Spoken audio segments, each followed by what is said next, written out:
We welcome you all who have gathered here and tuned in live for the English service of the Life Temple. We welcome you in the name of our Lord and Savior Jesus Christ. Let us all thank Him for keeping us alive to see this day through the word of prayer and ask for His help as we go into the next week that He may be with us.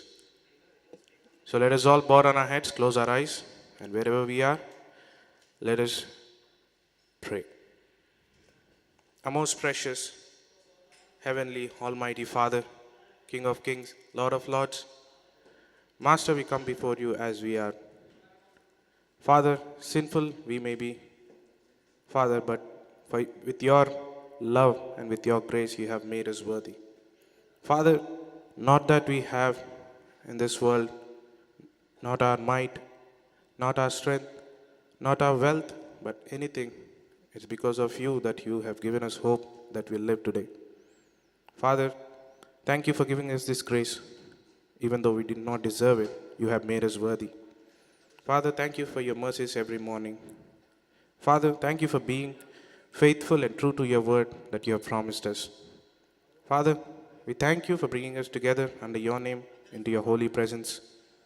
Father, we pray for the people who are on their way. Bring them safely. Master, we pray for the people who haven't resolved their hearts to come to your presence. Master, change their hearts. We pray for thy servant who is going to share thy word today. Master, speak to us through him. Fill him with your Holy Spirit. Father, we pray for the choir, the multimedia team, the volunteers, and everyone who are helping around. Master, we also give the equipment into your mighty hands. We pray for these services that are going to happen in the Life Temple today. Master, we give everything under your mighty control. Everything that is being done here be done for your glory. Father, we pray for all the services happening all around the world on your holy day. Master, let no soul be lost. We pray for the gospel workers who without any rest are preaching your gospel in all the corners of the world, Master. Give them hope. Even though they're being persecuted, they're still continuing. Father, give them strength. We pray for the needs of the members of the church, and we also pray for the needs of the church. Master, you know everything, and you know what we need. Fulfill them according to your will. Father, help us to surrender to your will. Anything that is going to happen in our lives, Master, help us to praise you, help us to thank you in everything. Master, once again we commit the people, the equipment, our minds, our hearts under your mighty hands. All these things we pray in the mighty and precious name of our Lord and Savior Jesus Christ. Let us all give glory to God that He sent His only begotten Son, that we may be deemed worthy. We're going to sing song number 669. Song number 669, To God be the glory, great things He hath done. Song number 669.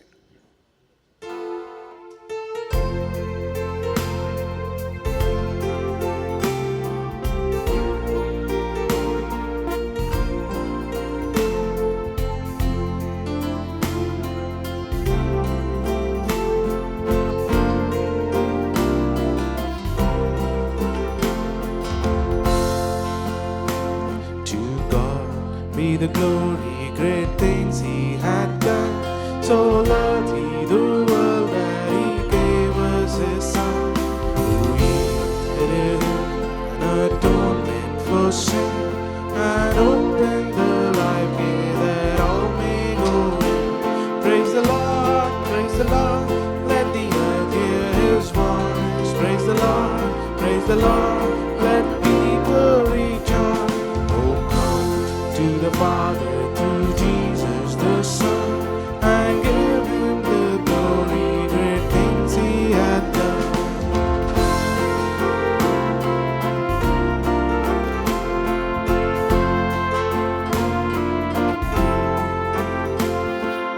Oh, perfect redemption, the purchase of blood, to every believer the promise of God. The wisest offender who truly believed that moment from Jesus for pardon received. Praise the Lord, let the earth hear His voice. Praise the Lord, let people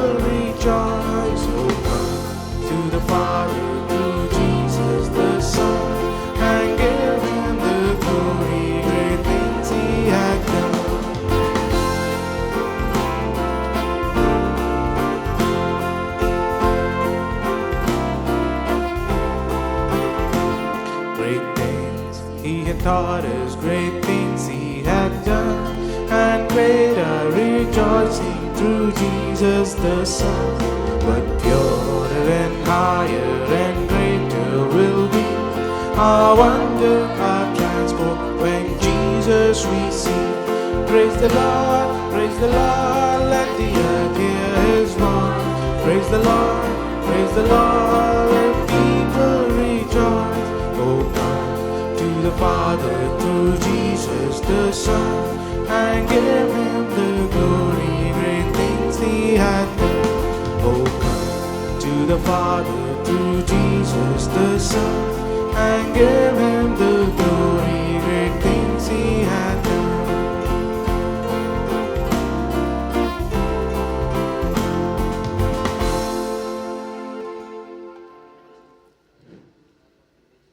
As we proclaim that God has been and will be good to us, let us proclaim that through the song, God is good all the time. As we sing this song, I will request one and all to kindly rise up to their feet. As we praise him, we are going to worship him. We are going to thank him for he has been good to us all through the time.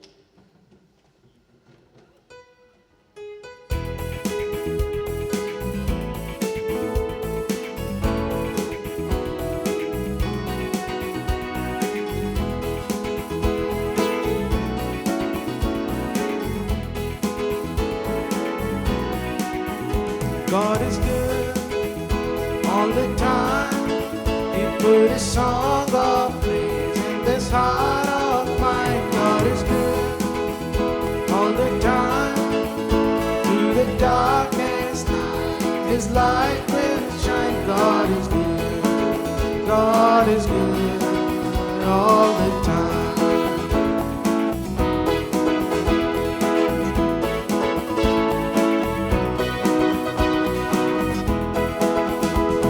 You're walking through the valley, little shadows all around.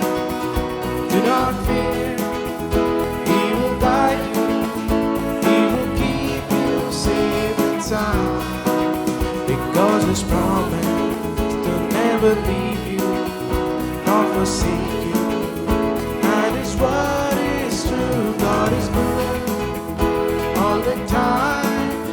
Put a song of praise in this heart of mine. God is good all the time.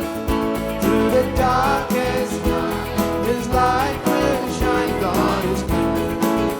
God is good all the time.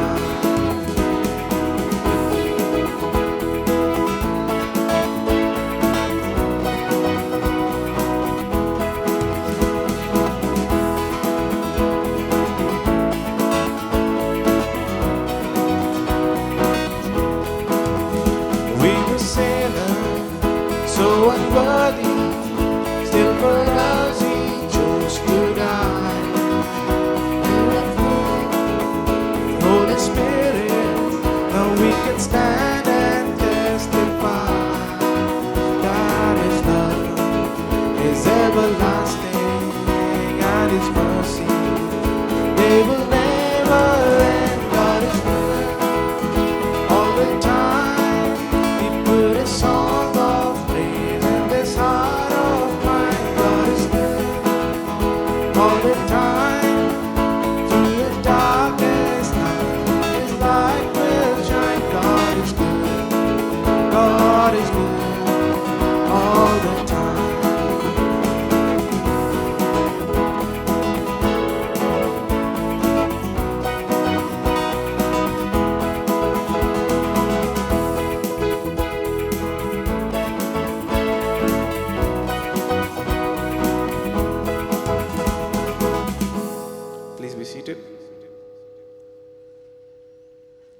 As we have thanked him for his goodness, I don't think it's going to be enough for all the good things he has done. So we're going to sing this song once again.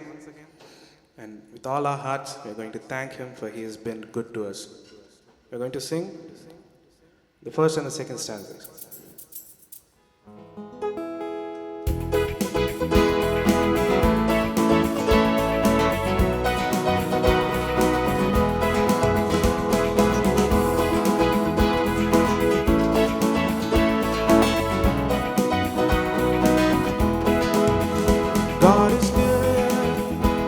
the time. He put a song of praise in this heart of mine. God is good all the time. Through the darkest night, His light will shine. God is good. God is good all the time.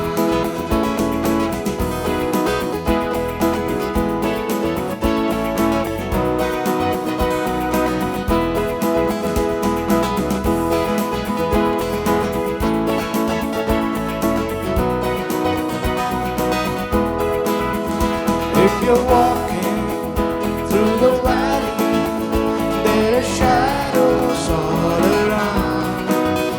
Do not fear, He will guide you.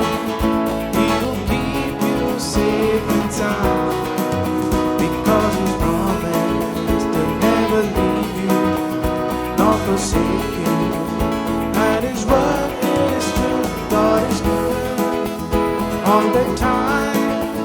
Put a song of praise in this heart of mine. God is good all the time. Through the darkest night, His light will shine. God is good. God is good all the time.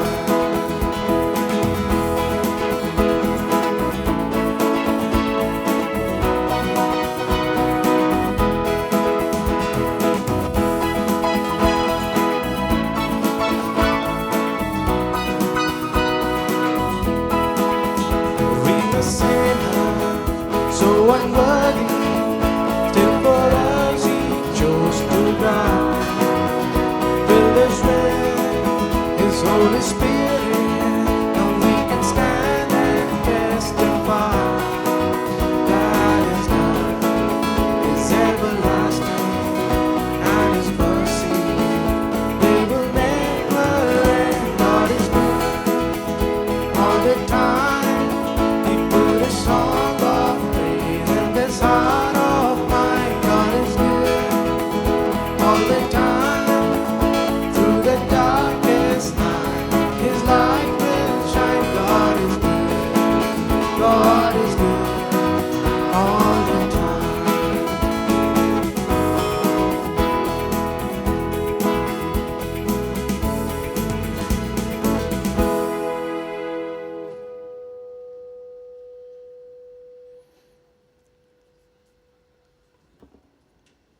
Our worth that we have in this world is not because of our wealth, not because of our beauty, our strength or our might. It's because that God on the cross, when He sacrificed His life for us, that He has made us worthy. So we're going to sing a new song called My Worth Is Not in What I Own. As this is a new song, as I and the choir sing this song, I would request one and all to kindly sing with me as much as you can.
As summer flowers we fade and die, fame, youth, and beauty hurry by, but life eternal calls to us at the cross.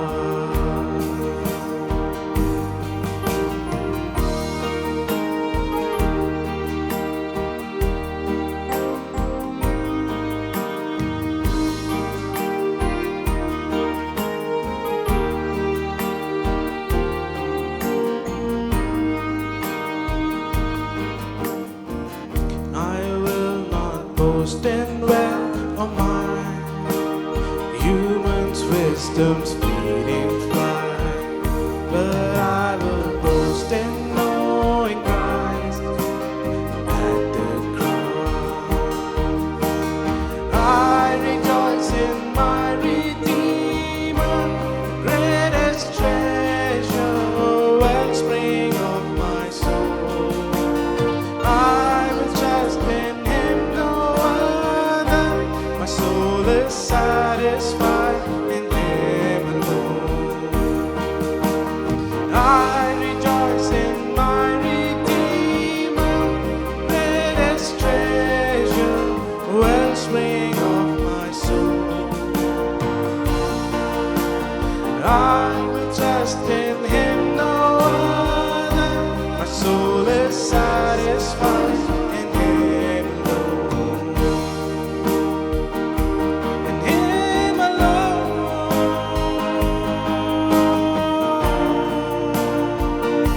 In Him alone.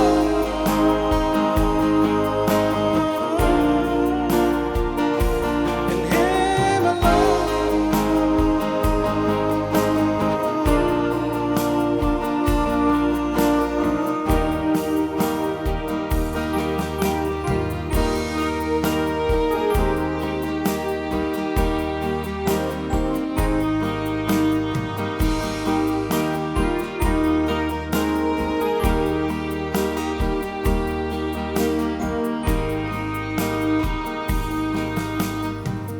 Two wonders here that I confess, my worthy and my worthiness, my value fixed in ransom paid at the cross. I rejoice in my Redeemer, greatest treasure, wellspring of my soul.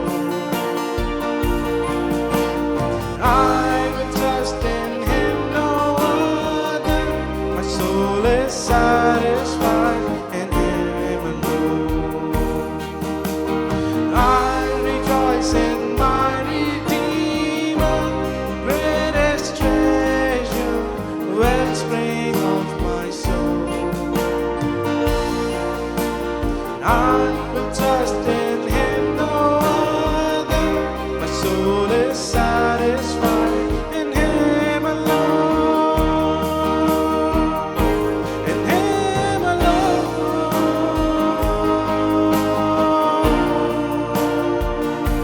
In Him alone.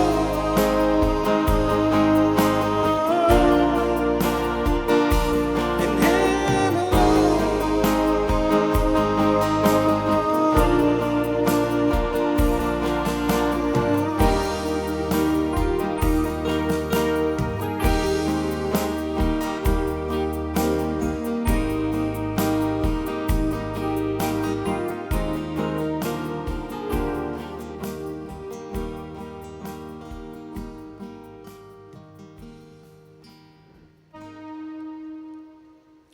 As I stand here and praise and worship Him, it always reminds me of what we are going to do when we reach His throne, when we live with Him forever. Because we are made for worship and we are made to praise His name all the time. So we're going to sing this song called Made for Worship.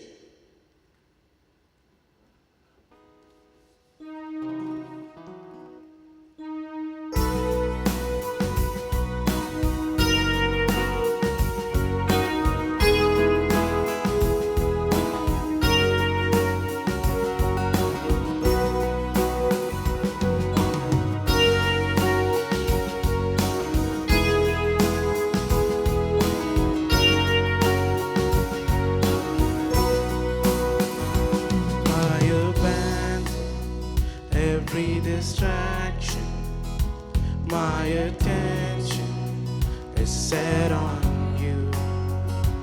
My devotion, Jesus, my portion. My affection is set on you. I was made to worship. I was made for your embrace.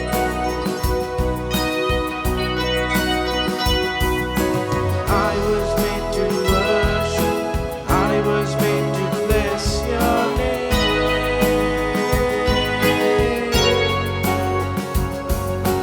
I will bless the Lord at all times. I will bless the Lord at all times. I was made to worship. I was made to bless your name.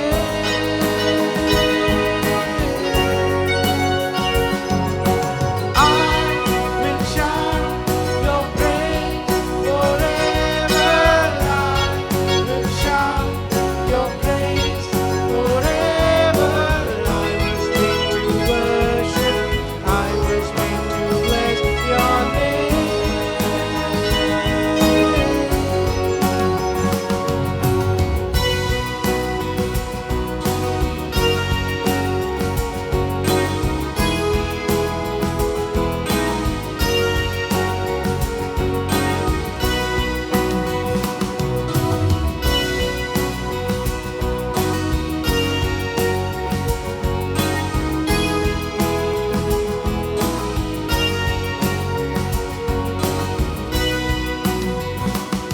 Captivated by your goodness, overwhelmed by your majesty, swept away your holy presence, giving over all of me.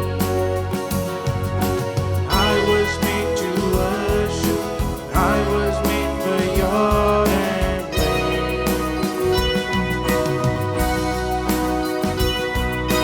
I was made to worship. I was made to bless your name.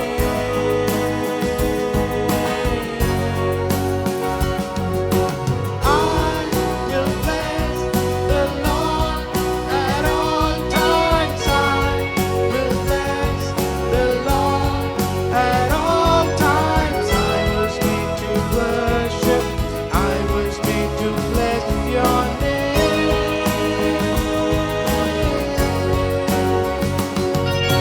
I will shout your praise forever. I will shout your praise forever. I was made to worship. I was made to bless your name.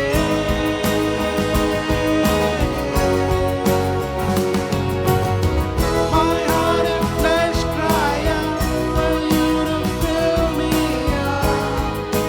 You satisfy me. Fill me with heart and truth. Fill me with love from you. You satisfy me. I will bless the Lord at all times. I will bless the Lord at all times. I was made to worship. I was made to bless your name.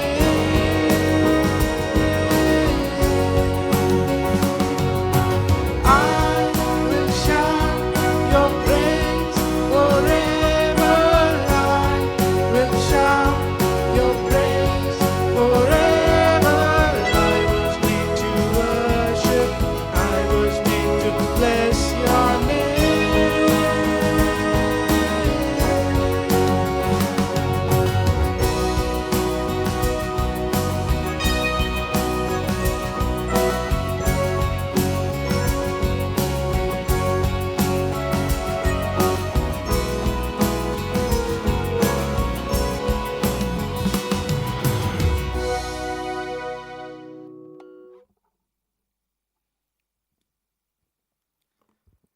Shall we close our eyes and prepare our hearts to listen to the low, still, small voice of the Holy Spirit God. May I request each one of us to close our eyes and beseech the Lord to give us His divine encounter as we prepare our hearts to worship Him in spirit and truth.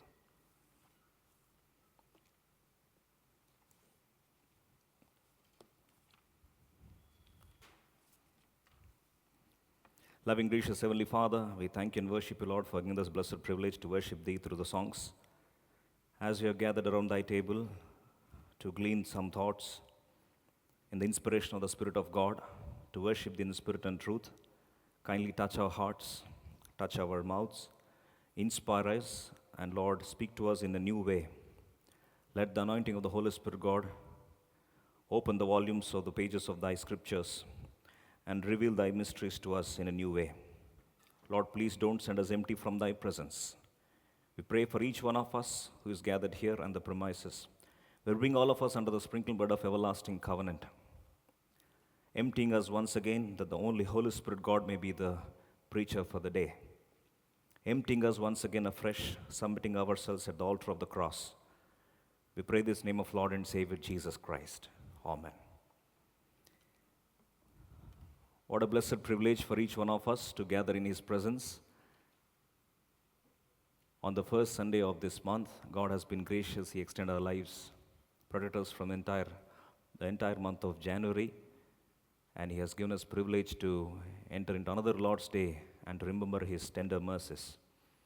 Today, in order to worship the Lord, shall we turn our Bibles to Genesis chapter 42. For those of us who do not have the paperback Bibles, can look at the screen and go through the verse as we meditate in the inspiration of the Spirit of God. Genesis chapter 42, reading all together, verse 7.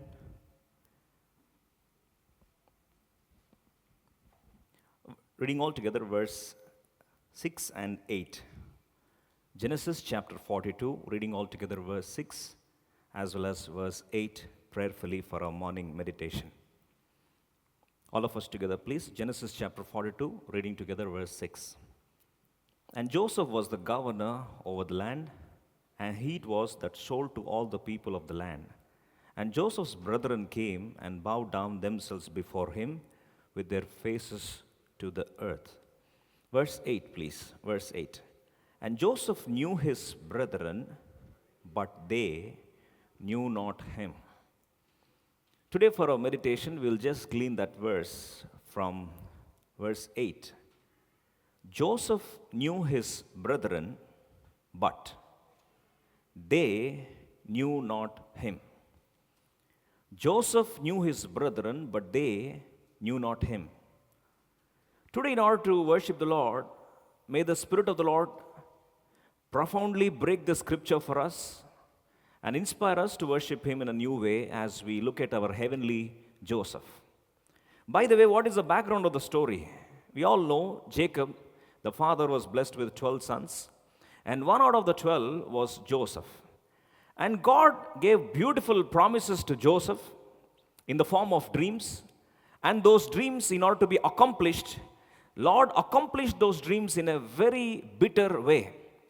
This Joseph was sold by his own brethren as they were envious about his progress, as they were envious about the love that he was experiencing from his father, as he was a beloved child of his father.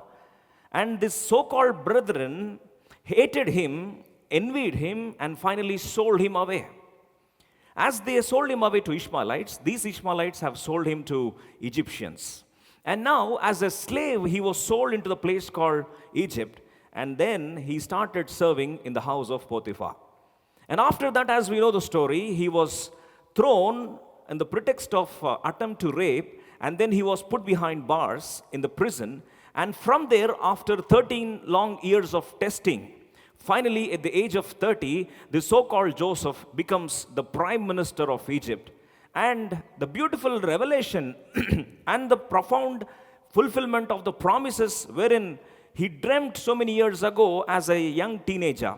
As God fulfilled them, he became the prime minister of Egypt, as he was able to expound the mysterious dream that Pharaoh, the so-called king of Egypt, as he got this dream, he explained this dream and the interpretation of it.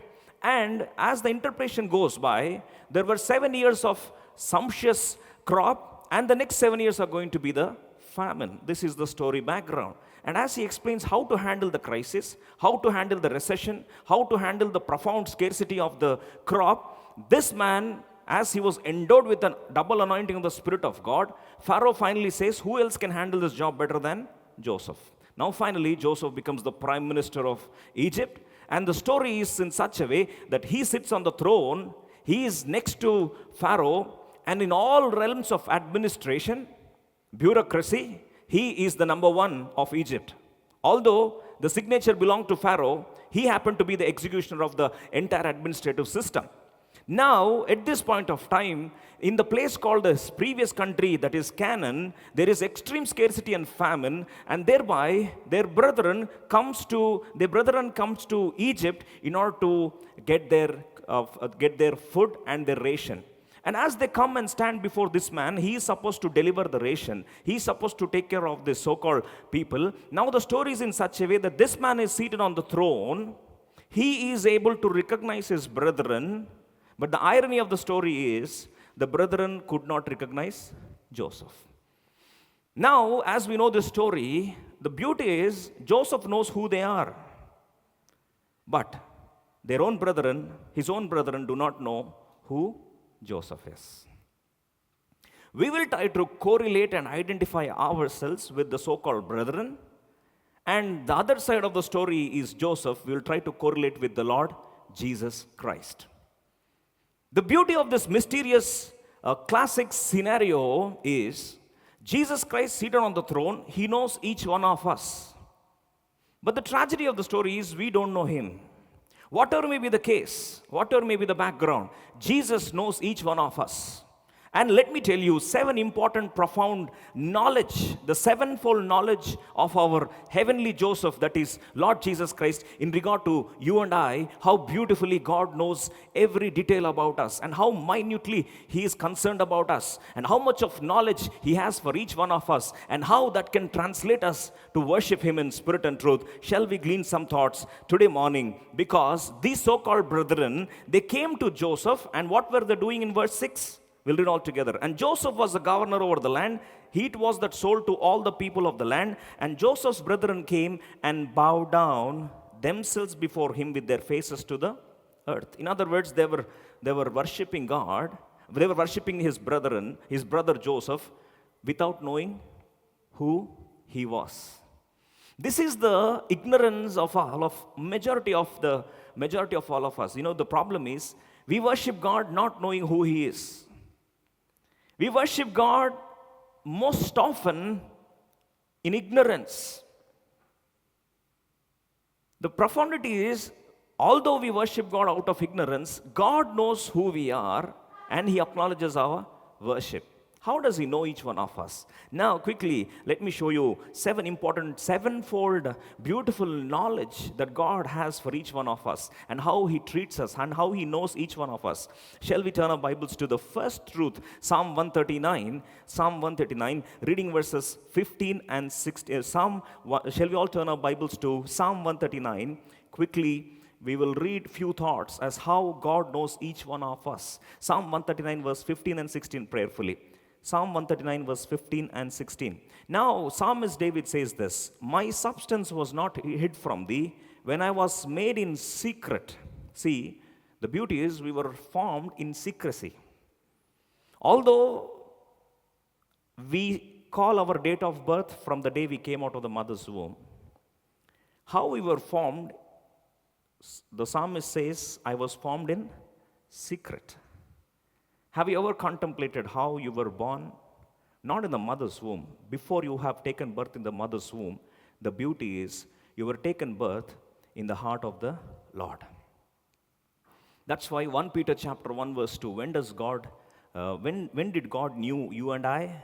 1 Peter chapter 1 verse 2, elect according to the foreknowledge of God the Father. The Father had a foreknowledge about you and I. Before we came to know who we are, before our parents came to know who we are, before the scan came to know who you were, our God had a foreknowledge about each one of us. That's why, if you see in Jeremiah chapter 1, verse 4, as God was talking to prophet Jeremiah, what does he say? Jeremiah chapter 1, verse 4. Then the word of the Lord came unto me, saying, verse 5. What does he say? Before I formed thee in the belly, I knew thee. When did God knew us? Before he formed us in our mother's belly, he knew each one of us. How beautiful it is.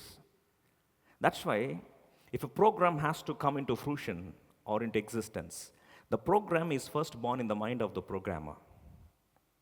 If a product has to take a shape, it first takes its shape in the heart or mind of the manufacturer or the maker.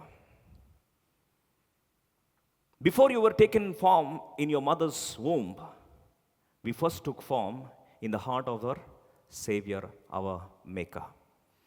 Probably we might not know who our Maker is, but He knows who we are. That's why Ephesians chapter 1 verse 4 says, our Maker knew us at what period? Ephesians chapter 1 verse 4. Ephesians chapter 1 verse 4. According as He hath chosen us in Him before the foundation of the world. What a beauty it is. His actual mission was to create you and I, to make you and I. Before making you and I, what all is needed for us, the entire creation, He made it. And before laying the foundation to it, first we took shape in His heart. When we took shape in His heart, God knew each one of us. That was, generally we say, it's a prototype image, which is born in the heart of the inventor or the heart of the scientist. Then it takes form and it's executed, and then it takes shape.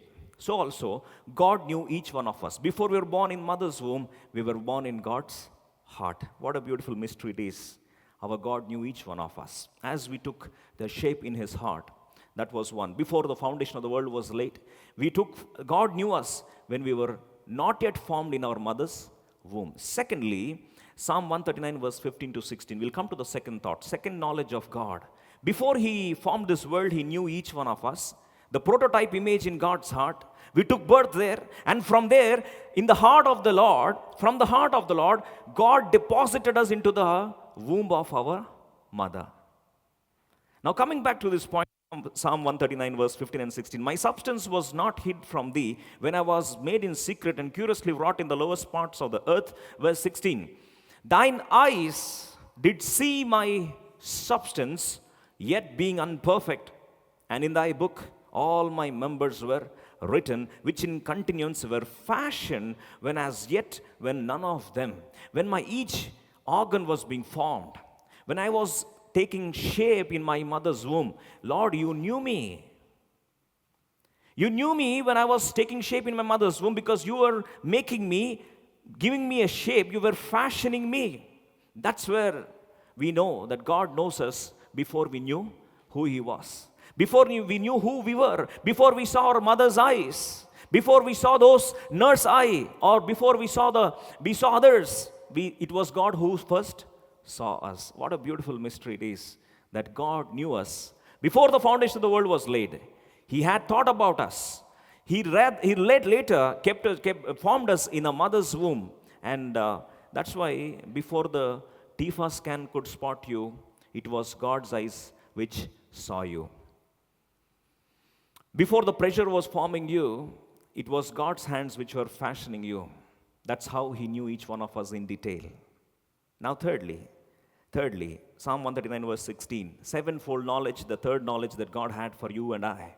Psalm 139 verse 16, thine eyes did see my substance, yet being unperfect, and in thy book all my members were written, which in continuance were fashioned. In other translation, it says, the root word says that my every day was recorded in your book. Who records every detail of you? Right from your mother's womb. Somebody is maintaining a diary for you and writing a record for you. You know, every day is recorded, and God knew every day. Your date of birth, your anniversary day, every celebration of yours, every occasion of yours, every markers of yours, every growth markers of yours. Even if people recorded, your mother recorded or not, It was God who had a knowledge of each of the detail every day of your journey. Not just from the date of birth, it is even before the foundation of the world was laid. From then, as you are being formed in mother's womb, yet unperfect, absolutely the mass, just mere mass. God knew every detail, every day, how you were taking shape, how the progression was. God knew every detail. He was maintaining a diary, a daily log of how we were progressing. Who does that? Suppose, imagine suddenly you start reading a book and then that book talks about you. Is it not thrilling for you? Let me ask you, is it thrilling or not? Suddenly the other day, one editor has gifted me a book and said, read the first chapter. Then I started reading the first chapter. It was about me. It was really thrilling to see that, when you start reading your own, of course, the entire details were not captured. Then God was talking to me, like how beautiful it is when you start reading the book where God started writing every detail of yours right from, your fetal stage and how you were taking shape, every minute detail, how He started, recording it beautifully. What a blessed privilege we all of us have. How thrilling it would be. God was maintaining a log, registering every detail of us, and maintaining a beautiful, mysterious track record of each one of us and how we were taking shape. How would we forget God's knowledge of each one of us and the minute care that He started taking for each and every one of us? Are we not grateful for that? God knew us. Joseph knew who his brethren were, but brethren did not knew who Joseph was. God knew us every day. Imagine if someone forgot your birthday. Imagine if your spouse forgot your birthday. Imagine if your spouse forgot let's say if it is a marriage day and your spouse forgot it. Surely World War III would succeed.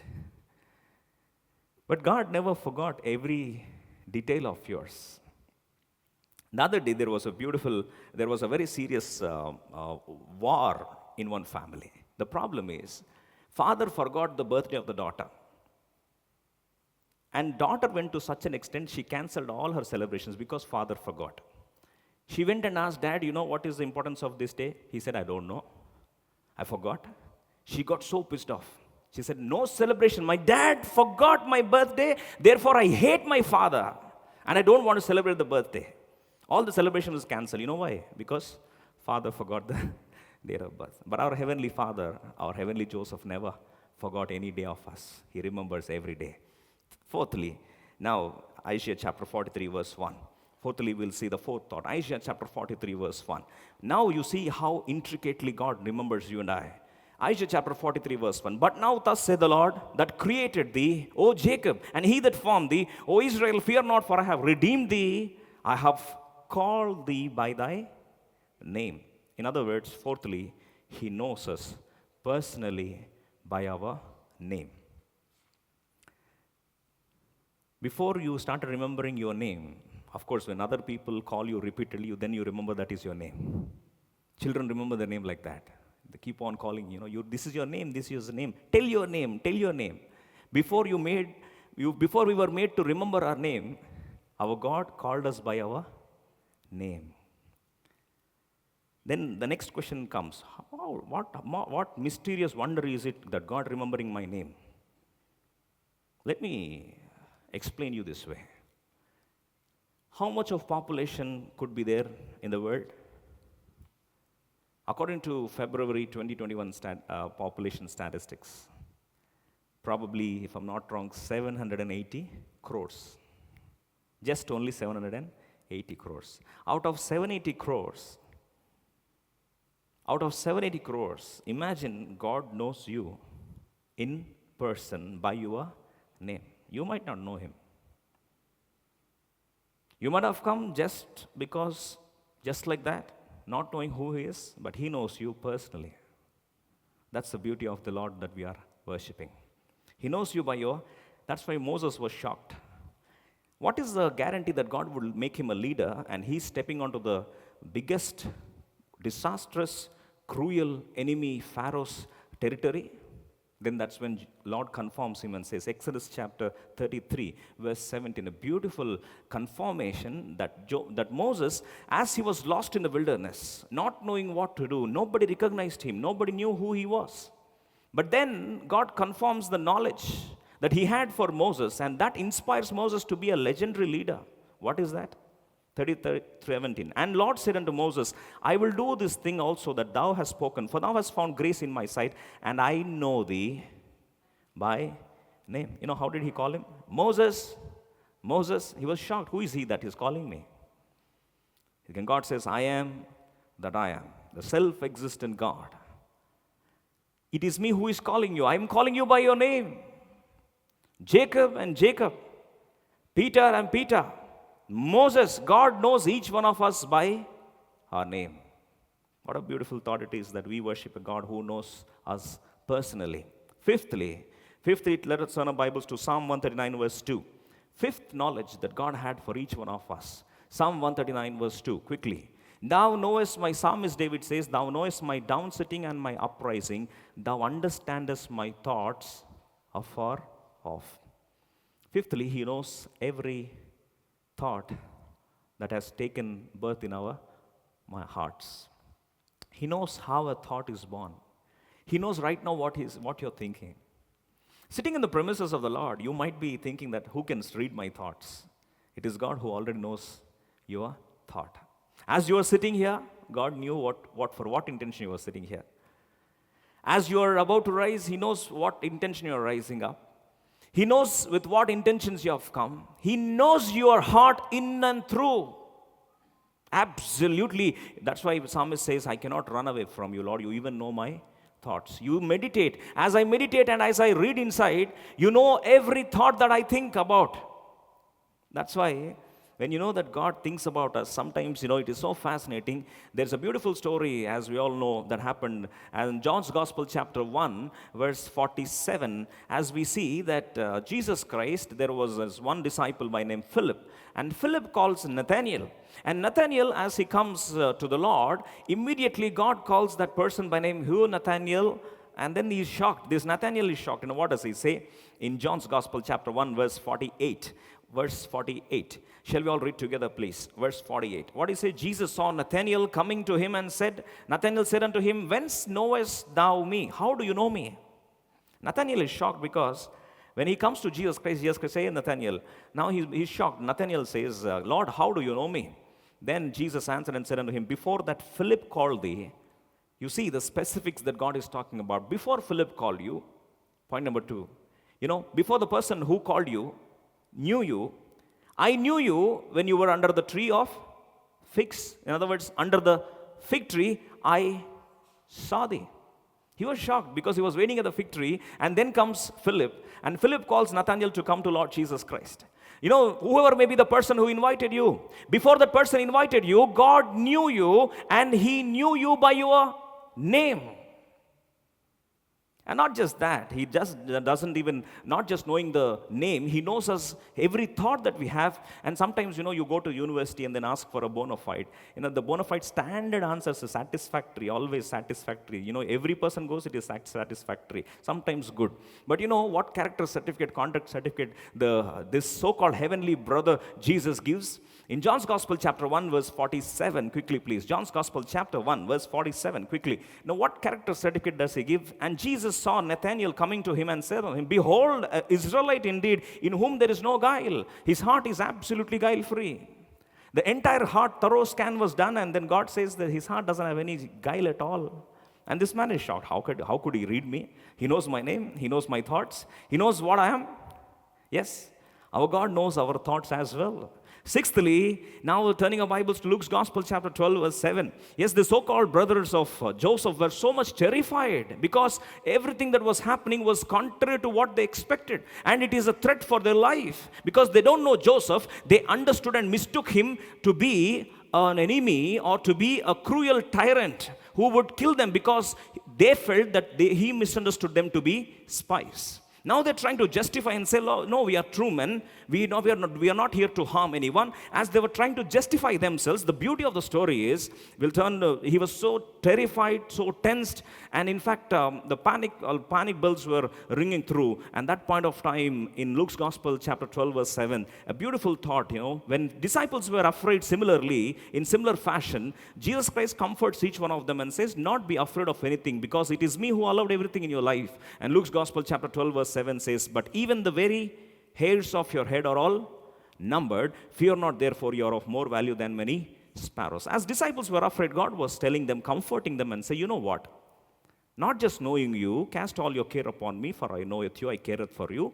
Another God, in addition, God says, it is not just you, I knowing you, I also have counted every hair of your heads are numbered.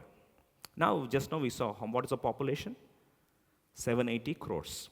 According to the trichologists, the number of hairs on a head normally is from 1 lakh to 1,50,000. So now, 780 crores into 1,50,000. Forget about 1,50,000. Let's take the lower range. 780 crores into 1 lakh is how much? Morning, what is this calculation? 780 crores into 1 lakh is probably 7.8 quadrillion. Okay? Now God says, I have numbered every one of them. Without my permission, not even a single hair will fall. Now, how much knowledge he might have had? 7.8 quadrillion hairs he knew, he counted, gave them numbers. Imagine a plantation has 100 banana trees, okay? Each one is given a number, 99th tree, 100th tree, like that. Now, every hair follicle is given a number, and suppose today morning as you were combing, if a hair has to fall, it has to wait for the permission of the Heavenly Father, and then he would say, oh, 99,998th hair you can fall today, then as you comb it was falling. That is the precision and accuracy with which he knew every detail of us. That should encourage us to worship our God who knew everything about us, and He's still concerned about us. Even if we don't know Him, even if we don't acknowledge Him to be our God, He still knows us. He still treats us as His brothers. That's the beauty of worshiping this living Savior whom has shed His life. He has given His life for us. That's why, quickly, last thought we'll see. Now, the profound, fascinating background of the story is, now there comes a final revelation wherein finally the story is out. Genesis chapter 45, verse 1. He could not restrain himself because they were terrified. He gave them a lavish dinner. They still couldn't recognize him. He gave them umpty number of experiences to know who Joseph was, but they couldn't find him out. And Genesis chapter 45, what a beauty it is. Genesis chapter 45, reading all together verse 1. Now finally they tell the entire story. This man couldn't control himself. Verse 1. Then Joseph could not refrain himself before all them that stood by him. And he cried, cause every man to go out from me. And there stood no man with him, while Joseph made himself known unto his brethren. He wept loud, and Egyptians and the house of Pharaoh heard. Now you see verse 3. And Joseph said unto his brethren, I am Joseph. Doth my father yet live? And his brethren could not answer him, for they were troubled at his presence. Now, when he revealed himself, instead of being excited, the so-called brothers were troubled. You know why? When you don't understand Joseph in entirety, you mistake him and misjudge him. That's exactly what happens with our God as well. We don't understand who our God is. More often than not, when we misunderstand God, you can never be a worshiper of God. You can never enjoy God's presence. You know, how do we treat God? We treat God as a tyrant. In fact, you ask this brethren, how did they treat Genesis chapter 44, verse 18? Now, one of the elder brothers says in verse 18, Judah came near him and said, O my Lord, let thy servant, I pray thee, speak a word in my Lord's ears. Let not thine anger burn against thy servant, as thou art even as Pharaoh. You are like Pharaoh, don't be angry upon me. You know, how do they look at Joseph? As an angry ruler. Going further, what kind of impression they had about Joseph? Genesis 42:30. Genesis 42:30. The first impression they had about Joseph, 42:30. The man who is the Lord of the land spake roughly to us. He taught us to be the spies for the country. Such a rough, his words are very rough. But how was his heart? Bible says that he was a tender-hearted Joseph. He couldn't, he wept several times. He couldn't control his emotions. His heart was so tender. That's why we also treat God, God is angry. That's why sometimes when some misfortune happens or something, when mishap happens, sometimes due to nature, calamities, what title we give it?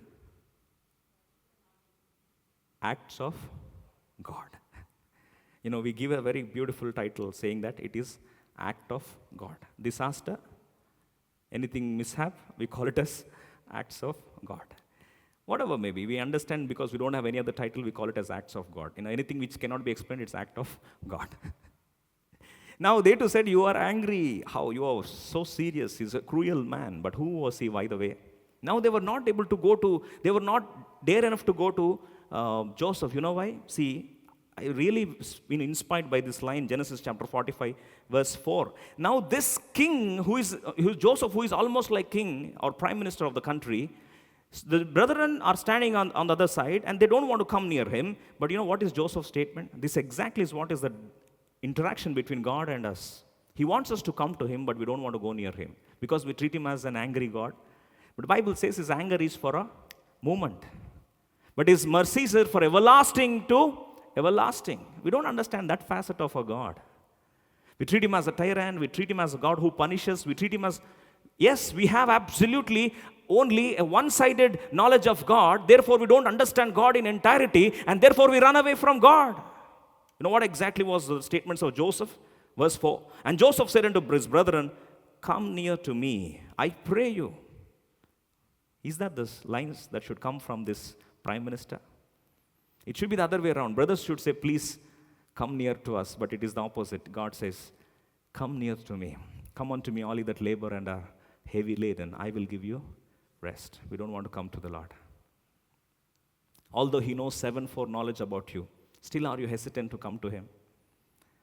Still are you hesitant not understanding God in entirety? Now he says, he understands the thoughts and hearts of them and says verse 5, verse 4 and 5. Come near, and he said, I am Joseph your brother, whom you sold into Egypt. Now therefore be not grieved, nor angry with yourself that you sold me hither, for God did send me before you to preserve life. Whatever you might have done out of ignorance. Let me tell you, God sent me with a purpose, as a blessing. Please come back to me. A Joseph who forgave them, a Joseph who didn't remember their crime, absolutely said this is for good, and he forgave them absolutely.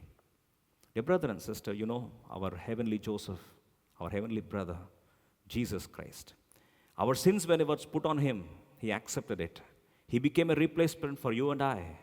When Father sent him on this mission as a Savior to die on the cross of Calvary, he willingly accepted. He never resisted.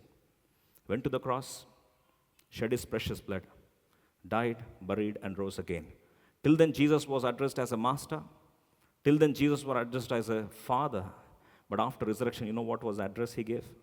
John's Gospel, chapter 20, verse 17. This is the beauty of Lord Jesus Christ. He alone in the world could give this address and access to each one of us. John's Gospel, chapter 20, verse 17. He said unto him, John's Gospel, chapter 20, verse 17, all of us.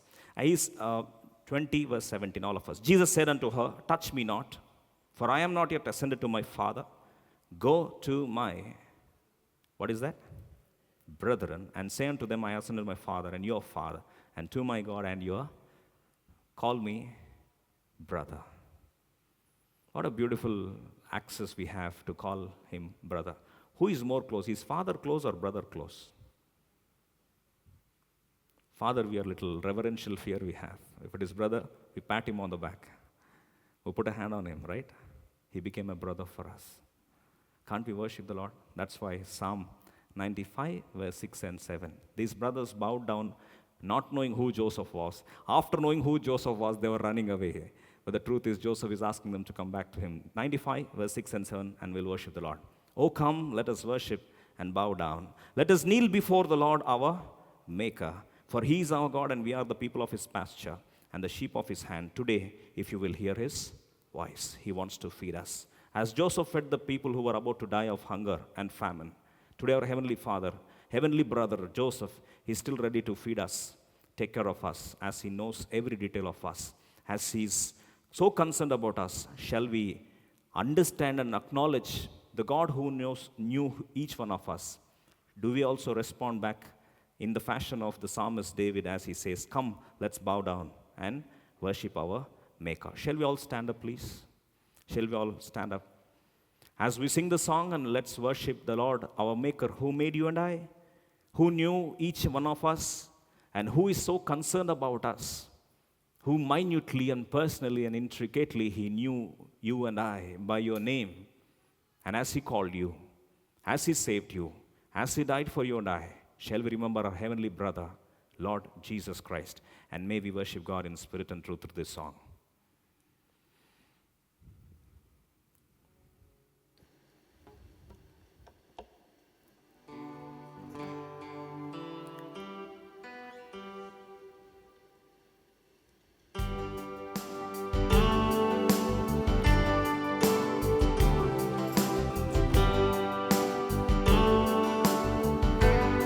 We loudly sing and worship the Lord through this song.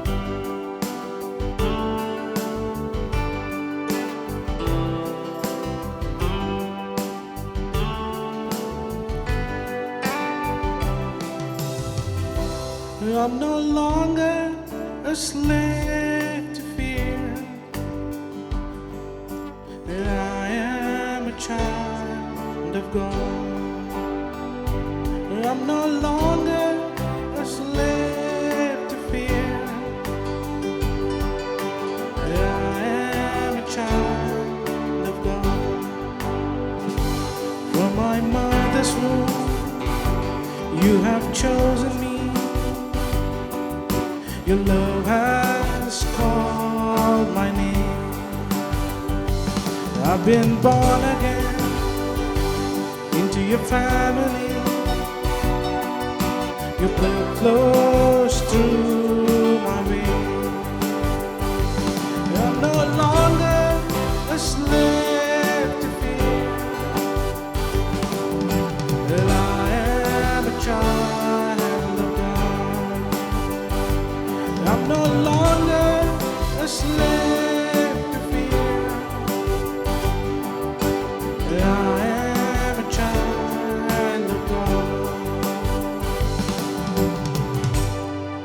Shall we be seated? Shall we close our eyes? For a minute, let us remember how much God knows each one of us, our heavenly brother Joseph, and may we prostrate in our heart and worship the Lord and glorify Him as He knew us. He thought about us and He called us by a name. For a minute, let's remember, acknowledge, and worship Him back with a thank you from the bottom of our heart.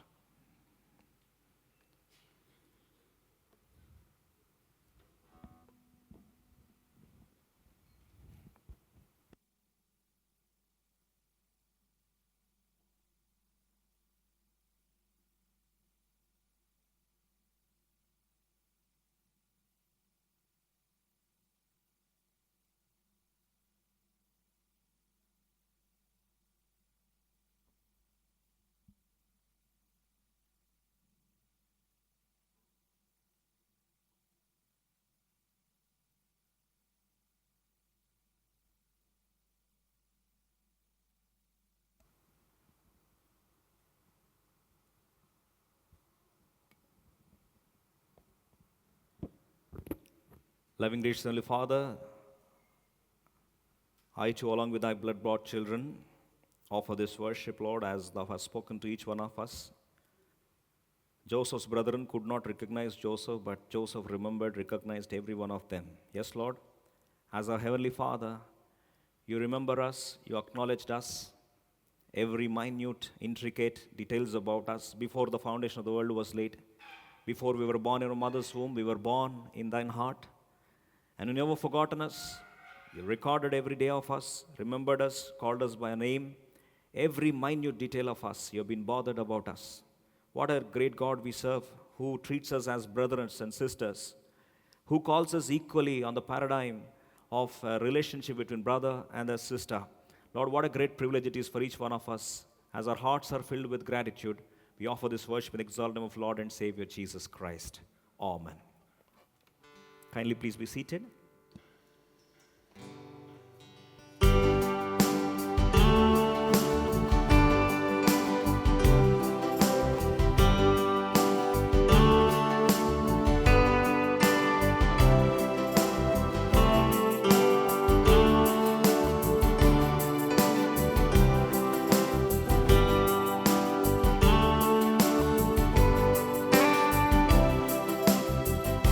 I'm no longer a slave to fear.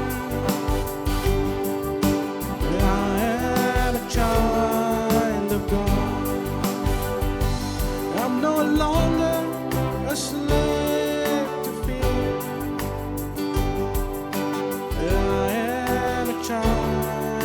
God. You unravel me with a melody. You surround me with a song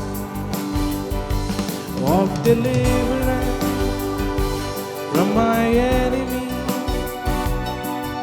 till all my fears are gone. I'm no longer slave to fear. I am a child of God. I'm no longer a slave to fear. I am a child of God.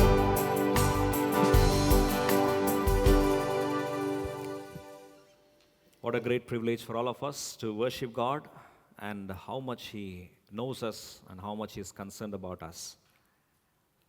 Now, before we take part in the Lord's communion, shall we glean a very profound, untouched, mostly anonymous character from the pages of the Old Testament from 2 Samuel chapter 15.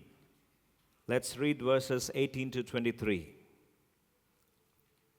2 Samuel chapter 15, reading verse 18 to 23. 2 Samuel chapter 15, reading from verse 18 to 23.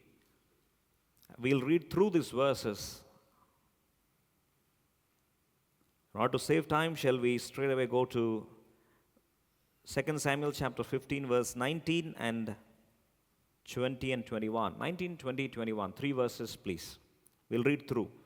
Then said the king to Ittai the Gittite, all of us together, wherefore goest thou also with us? Return to thy place and abide with the king, for thou art a stranger and also an exile. Whereas thou camest but yesterday, should I this day make thee go up and down with us? Seeing I go whither I may, return thou and take back thy brethren. Mercy and truth be with thee. Verse 21. And Ittai answered the king and said, As the Lord liveth, and as my lord the king liveth, surely in what place my lord the king shall be, whether in death or life, even there also will thy servant be. May the Lord bless these 3 verses, and may He expound His profound, mysterious exhortation and inspiration through the ministry and administration of the Holy Spirit God. For our meditation today, we will straight away read verse 19. Then said the king to Ittai the Gittite. For our meditation, we'll focus upon this so-called insignificant character from the beautiful chivalrous story of David. As we all know, David's story can be a beautiful blockbuster. Why am I calling it? Because he has all the shades of a common man and all the shades of being uncommon as well. And he's a man with like passions, and he's a man who encountered the same journey as we anticipate and as we expect. From rags, he came to riches. From the sheepfold, he became the shepherd of the nation. And he happened to be a beautiful mixture of all odds of life. He encountered every experience possible. He walked through every terrain in his life. And this man's story can be a beautiful blockbuster. But his story becomes a blockbuster only when there are certain characters which revolved around this man who were most often forgotten. But today, without them, David can never be David. David's life can never be David's life without the beauty of these so-called characters in his life. We meditated about some of the beautiful men surrounding the lives of David few weeks back, and today we will focus our attention on this particular person by name Ittai. Can you repeat after me? Ittai. I-T-T, shall we all read verse 19? I-T-T-A-I, Ittai. I know we are going through some very insignificant anonymous characters and shades in the Old Testament pages, but nevertheless, as we glean a beautiful thought, this Ittai, he has a beautiful, profound message for us this day, who could inspire each one of us as this man stood by David in his most dark days. I call it dark days because David, who happened to be the king of Israel, all of a sudden lost his kingdom because of the rebellion of his very own son Absalom. The entire citizens went after Absalom, and there was a civil war. There was an absolute revolt against David, and David lost his throne. And now, as he was running helter skelter for his life in the wilderness, he comes to this place called Gath. Now, what is the background of the place called Gath? Gath is one of the principal city, the top 5 cities of Philistines. We all know that we know the story of David and Goliath. Goliath happened to be from this place called Gath. And all those people who are from Gath are called Gittites. Because like we call ourselves Hyderabadis, similarly, those who came from Gath are called as Gittites. And now, when this so-called Ittai, who happened to be from the place called Gath, this place of Gath has got both shades of experiences in the life of David. Because when David ran away first time for the fear of Saul, till then he was not a king. After the victory of Goliath, now later on when people started feeling jealous about him, envious about him, he ran away for the fear of Saul, and he goes and takes shelter in the city called Gath. That time, Achish was the king. This place called Gath is the place for gigantic people. You know, those were very, very robust, and they were very, very chivalrous. And in this place, this man goes there with the sword of Goliath. That's in 1 Samuel chapter 21 for our reference. And that's when he goes there, and then he wants to feign himself. He morphs himself, and he doesn't want to show his identity because he's running for the fear of Saul. And later on, although there is a sword of Goliath in his hand, this so-called David was running away for the fear of Saul. Now, as he was running away for his life, he comes to the place called Gath. And at this place, finally, they come to know who David was, and they make mockery of him. They start doubting him. They start putting tantrums on his face straight away, and he's not able to take that pain because, finally as he morphs himself, he wants to act as if he's a madman. And the first time in the history, he came to, master the art of the mental health law. He tried to act as if he's a madman so that, people would not punish him, people would not take him serious. And, he started feigning himself, and split was coming down his beard. He started scribbling on the walls, and he acted as a madman. And finally they understood, whom are you trying to cheat? And from there he runs away with pain in his heart, with shame in his heart. And it was a bitter experience of utter colossal shame in the place called Gath. By the way, this was the first encounter in Gath. And from there, he runs away, takes the shelter of Adullam cave. All the people come and console him. Later on, after, as we all know, we know the story of Ziklag. And then he becomes the king of Israel. Now, after he became a king, after he becomes the king of Israel, now there comes a second episode in his life. The second episode is the rebellion of his own son. Now, after this rebellion, again he runs back into the wilderness. The same old story. Now he goes back to the same place called Gath. But there is a twist in the story. In the first experience, it was a bitter, absolute disaster, tragedy. But now, as he goes to the same place, he goes alone into the place, along with 600 of his people who trusted him, who were actually rejected, thrown away. That was the encounter in the Ziklag. But now, as he goes there, in the second experience, immediately, the one person by name Ittai, the so-called hero of the story, now this man understands that David has got a real anointing. He understands who David is. He understands what David's future is. He trusts David, and he has faith over David. And now what does he do? Verse 2 Samuel chapter 15, verse 18. Now we'll read all together verse 18 for the background of the story quickly, please. And all his servants passed on beside him, and all the Kerethites, and all the Pelethites, and all the Gittites, 600 men which came after him from Gath, passed on before the king. You see, 600 people started trusting David, and now they said, we want to follow you. These are not the victorious days of David, rather they were the dark days of David. It was almost shame that he was going through. It was rejection he was going through. He doesn't even know how to live because he was excommunicated from his own country, and now he's running for his life. In the wilderness, this so-called 600 people trusted him, and out of them, the leader of this so-called people was Ittai. And this Ittai had great faith on David. Dear brothers and sisters, so what could be the question that we have? If Ittai had faith on David, how does it matter to us? The beauty of the story is when Ittai said, I want to follow you, I want to come with you, I want to cross the Jordan with you, I want to be with you, even if you're going through the dark days of your life, I want to stand by you. He happened to be a heathen, he happened to be a Gentile, he happened to be a stranger from the commonwealth of Israel, and this Ittai has absolutely no dealing with the Israelites, but he thought that David is more anointed and David has got life, and now David is the one who is more stronger than Goliath. Even if he knew that David was a defeated person before his own son. Now this man trusts David so much that along with him 600 of his people come and start following David. Now at this point of time, see the beautiful mystery, how God translates our life from a normal faith to the great faith. That's why Bible says without faith it is impossible to please God. You know what?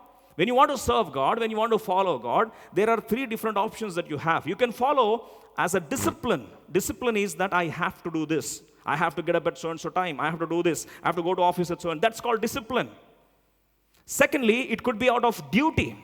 It's that I ought to do it. I am bound to do it. That's called duty bound. Thirdly, it is devotion. You know what is devotion? The devotion is I want to do it. Which category is pleasing to God? I have to do it, or I ought to do it, or I want to do it.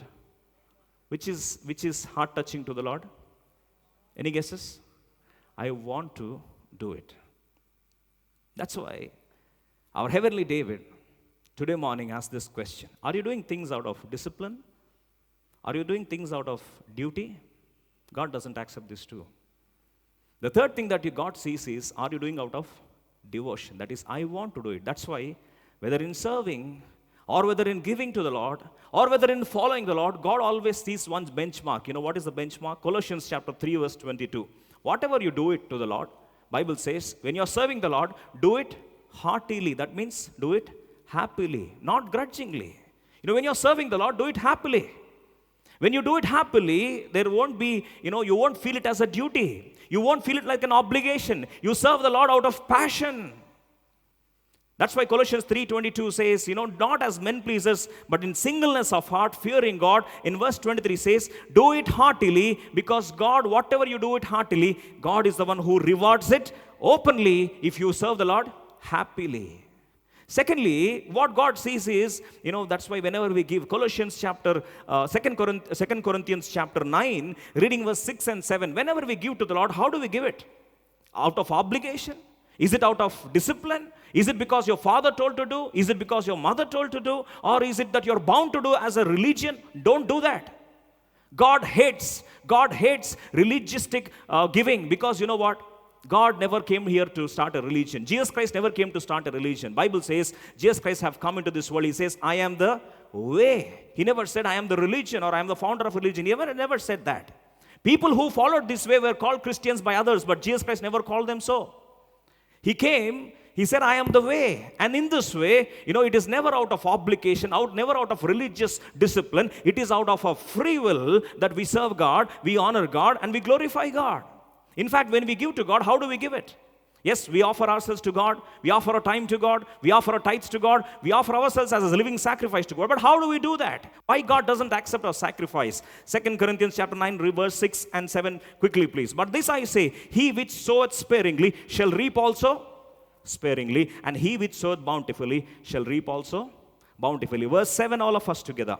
Every man according as he purposeth in his heart, so let him give, not grudgingly or of necessity, for God loveth a cheerful giver. If there is necessity, we announce it, right? So and so necessity we have. Then you're bound to give it. God doesn't accept that. Out of obligation, yes, I'm bound to give, therefore I'll give. God doesn't accept that.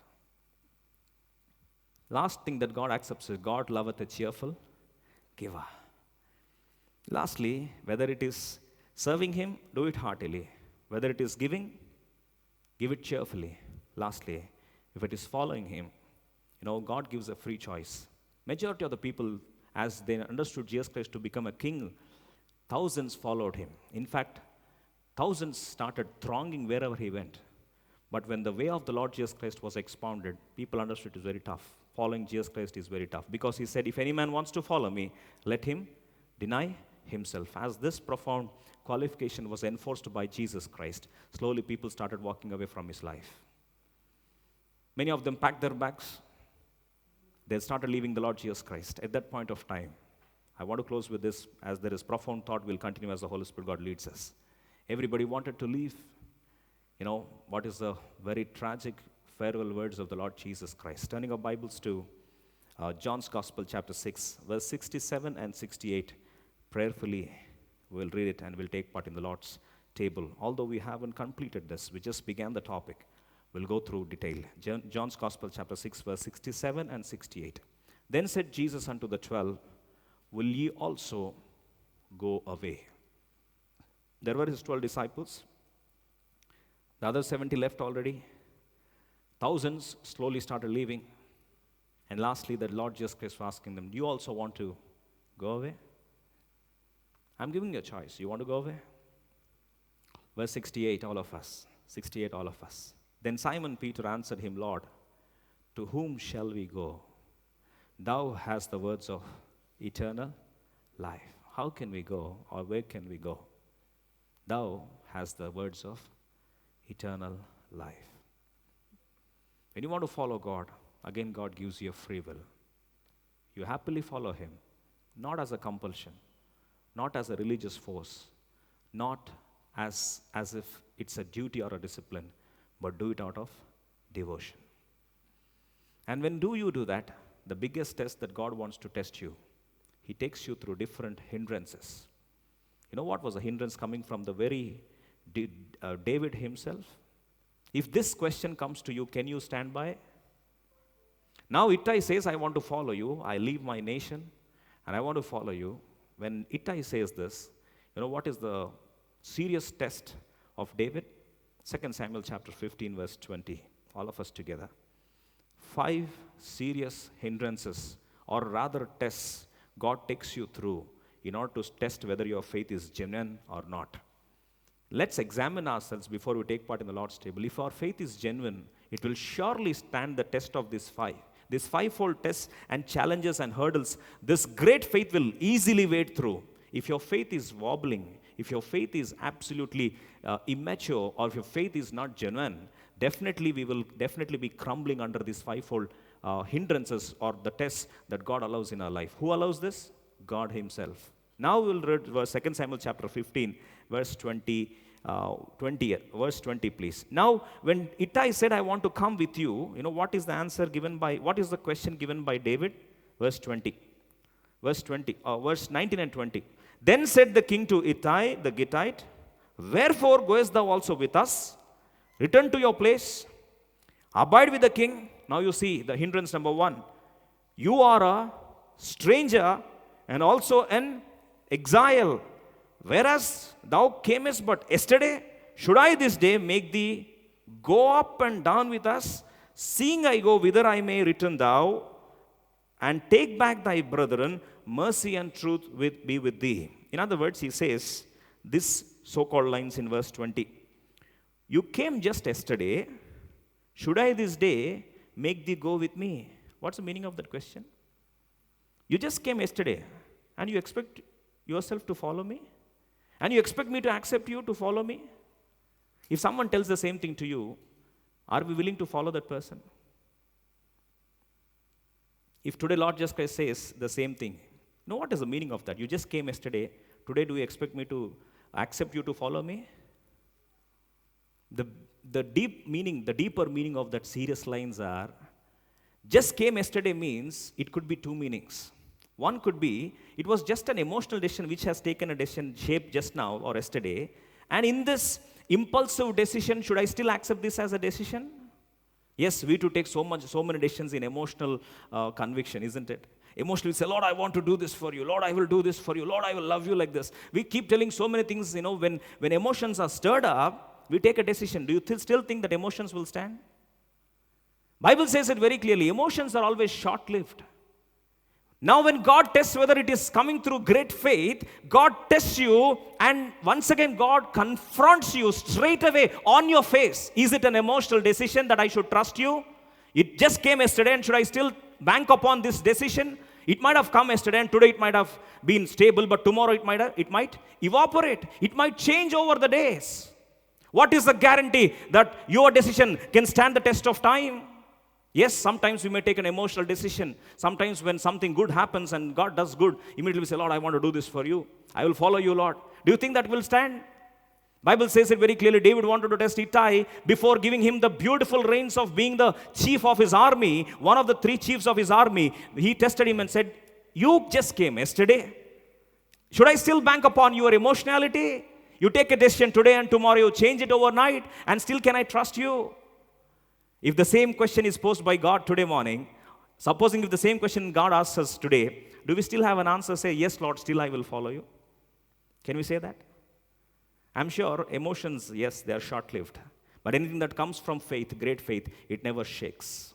Because we stand on the sure ground and the solid ground of Lord Jesus Christ, who is the same yesterday, today, and forever. There could be other meaning as well. The other question could be, you are just tested. In other words, there are people who are following me since so many days. There are people who are following me since so many years and months. Out of their experience, you are a novice. You are an amateur. Yes, somebody tells you this, you are a kid. You come and follow me. What do you expect? Suppose if somebody tells you on the face, how would be a response?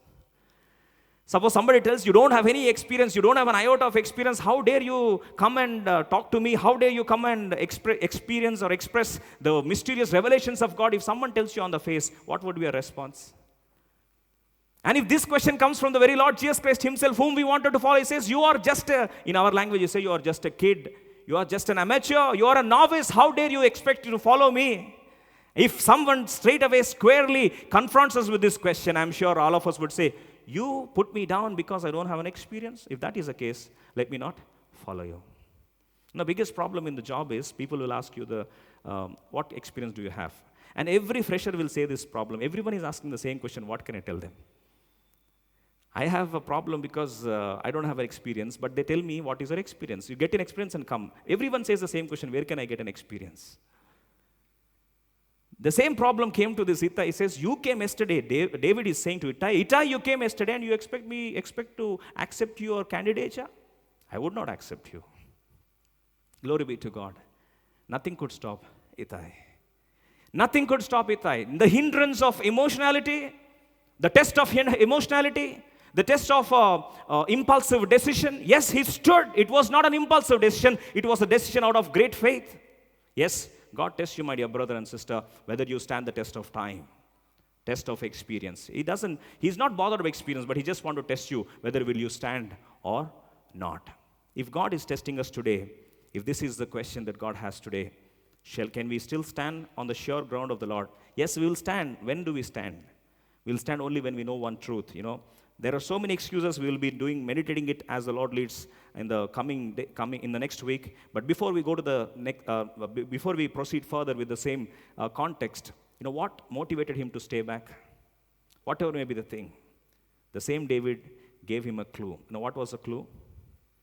2 Samuel chapter 15, verse 20. Mercy, last lines. Seeing I go hither, I may return thou and take back thy brethren. Mercy and truth be with thee. With thee let this mercy and truth be. Then this man understood. Where is mercy and truth?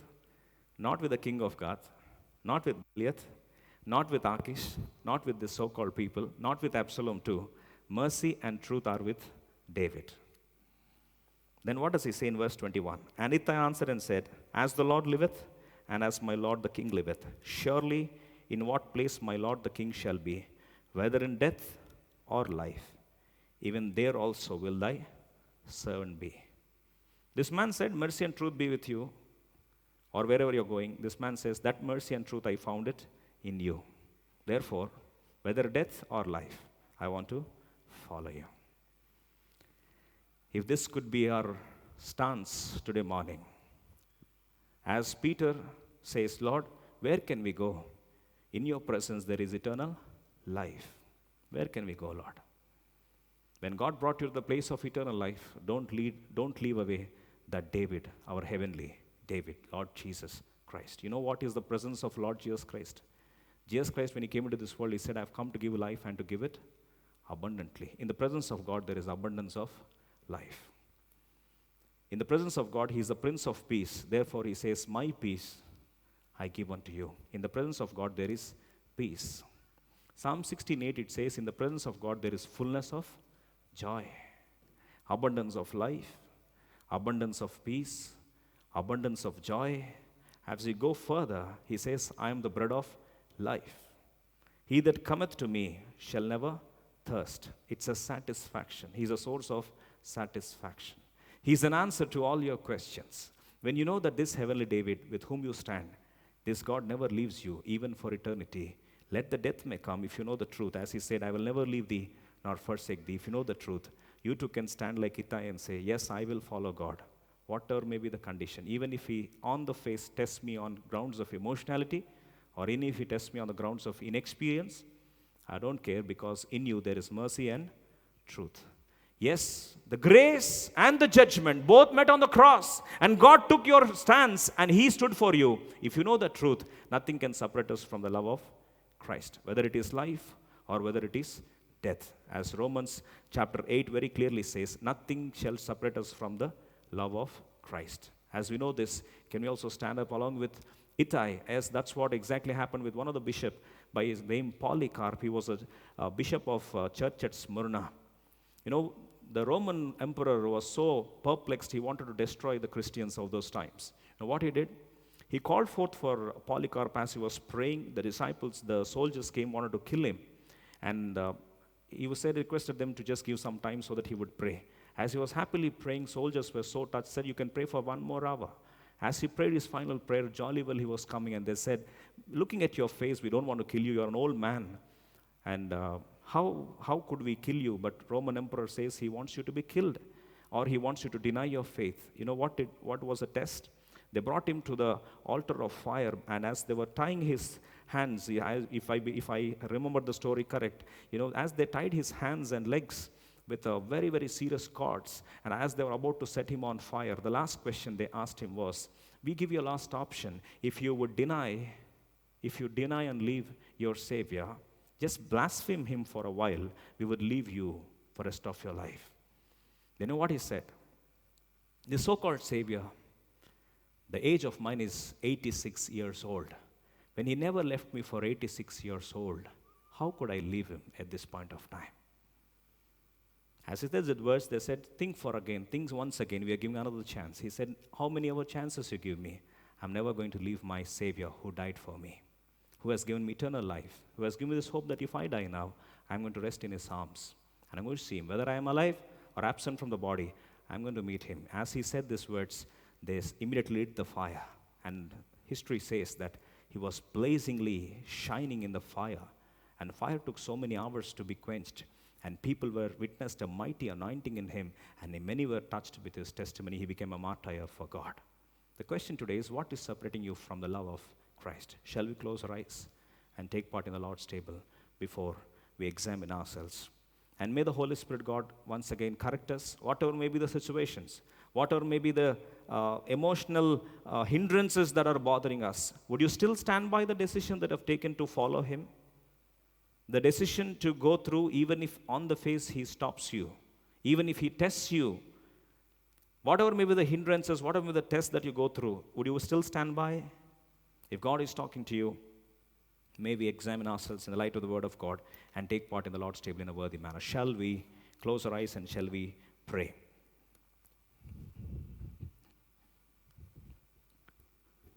Before we take part in the Lord's flesh and in the blood, the bread and the wine, the symbolic expression of Lord Jesus Christ, before we take part, is anything which is hindering you? Is anything which is letting you go away from God? May we examine in the light of the Word of God and take part in the Lord's table in a worthy manner. Loving, gracious Heavenly Father, thank you for speaking to each one of us. Yes, Lord, as David is asking Ittai Do you still want to follow me? You just came yesterday. Those questions which are supposed to be thrown by the enemies, when the very Savior tested him, he stood by. Yes, Lord, nothing could deter him from the love of God. Nothing could deter him from following David. Nobody could stop him from following David. As once again you have exhorted us, Father, if anything is hindering us to follow God, Father, follow the Lord, help us to examine. Lord, help us to set ourselves, correct ourselves. Help us to follow like Ittai for thy glory, always catching the hand of the heavenly David. Lead us accordingly as we pray this name of Lord and Savior Jesus Christ. Amen. And when I given thanks, he break it and say, take it, this is my body which is broken for you. Do this in remembrance of me. After the same manner, he took the cup when he cupped, saying, this cup is the New Testament of my blood. This do ye as often as you drink it in remembrance of me. All those of us who have the relationship with the heavenly David and our brother Joseph, heavenly Joseph, we request you to please raise your hand. The bread and the wine shall be brought to you. Take part worthily as you raise your hand. For the maintenance of the hygiene, we have packed both the Lord's bread and the wine in the same cup. You can open it, unwrap it. The wafer is on the top, and the symbolic expression of the blood of Lord Jesus Christ, the wine is packed underneath. You can take part and then drop the remains back as brothers come back to you.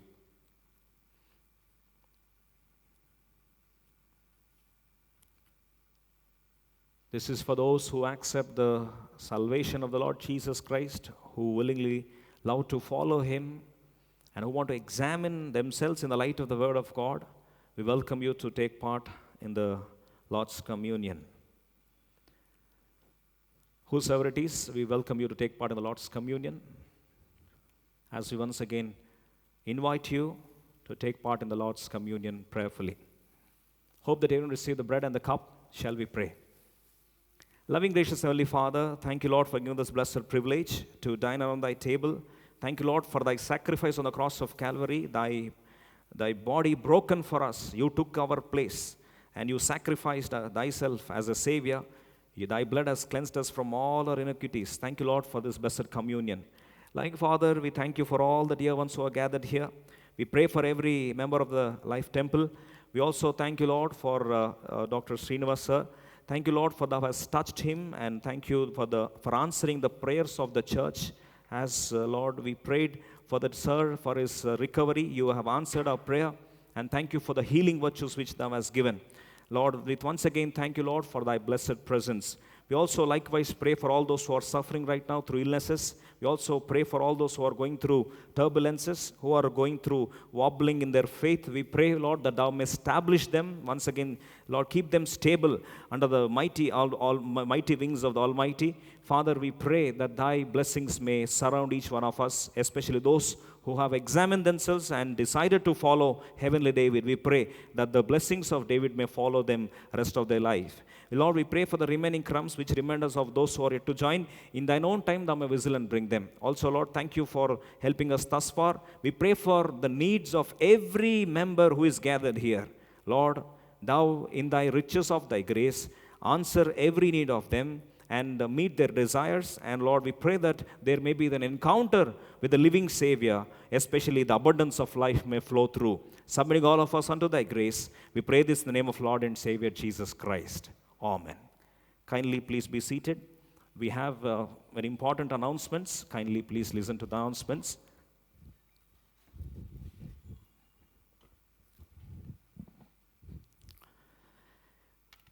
We have very important announcements. Thank you for joining us, especially for the English service.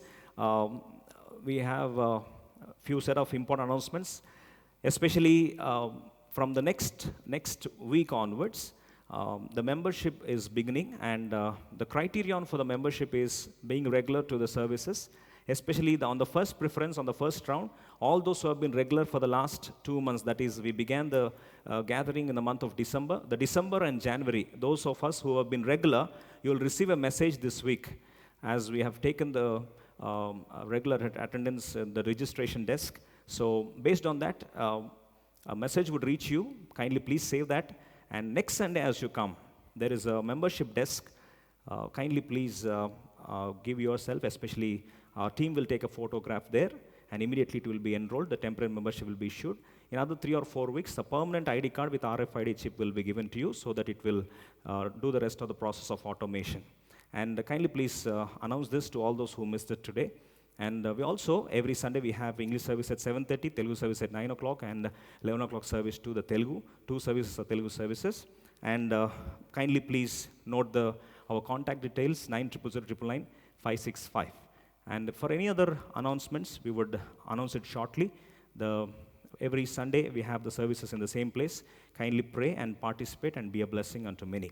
Now we'll stand up and sing a song, during which shall we offer our offering unto the Lord. For those of us who want to do it online, we have official number 900099565. Another announcement, those who have come for the first time, I believe you are given the acquaintance cards. May I know who have come for the first time? Can you please raise your hand? Those who have come for the first time. We welcome you all once again in the name of Lord and Savior Jesus Christ. We hope that the cards are given to you. Our fellowship team would approach you. Kindly please fill the details and give it to us as we want to pray for you.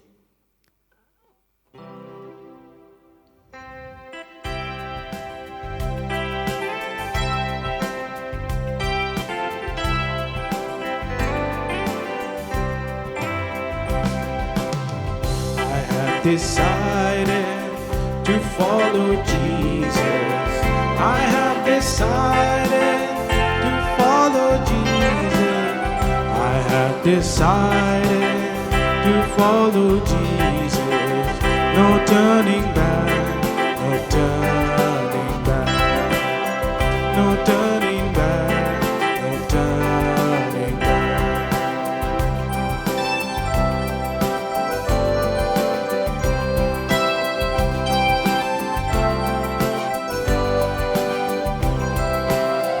Though time go with me, I still will follow.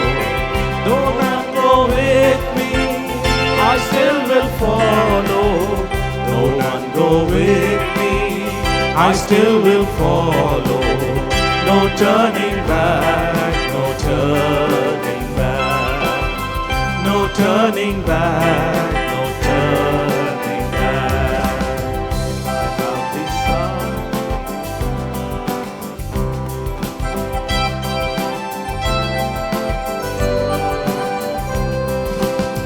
My cross I'll carry till I see Jesus. My cross I'll carry till I see Jesus. My cross I'll carry till I see Jesus. No turning back, no turning back, no turning back, no turning back. Final prayer and benediction. We'll keep standing. Loving, gracious Heavenly Father, thank you for speaking to us. Thank you, Lord, for thy blessed presence. Thank you for talking to us, inspiring us to worship thee. Thank you, Lord, for the words of exhortation. Help us never to leave the hand of the heavenly David. Help us, Lord, always to follow whatever may be the tests that you keep us to encounter our lives, especially as we go through the tests of emotionality and tests of inexperience. Help us to stand firm in the calling that you have given to us. Help us never to leave the hand of the heavenly David. Lord, thank you for speaking to us. We pray for every member of the family represented here. We pray, Lord, that the blessings of the Lord may sustain us. And thank you for accepting our offerings. Bless them for thy glory, according to Malachi 3:10. And Lord, help us to stand firm as a mighty witness for thy glory. Wherever we are, help us to show forth thy radiance unto the everlasting reflection of thy expansion of thy kingdom. Submitting all of us unto thy grace, as the dear ones are departing home, send them with thy blessings. Answer every question of theirs. And Lord, strengthen and establish their faith and bless their families. And kindly protect their health, Father, and put the hedge around them. And Lord, thy faithfulness may sustain them, and thy grace may lead them. Submitting all of us unto thy grace, we pray this name of Lord and Savior Jesus Christ. Amen. May the love of Heavenly Father, the grace of Lord Jesus Christ, and the constant communion of the Holy Spirit, God, may rest with each one of us, now and forevermore. Amen. Praise the Lord. Thank you for joining us.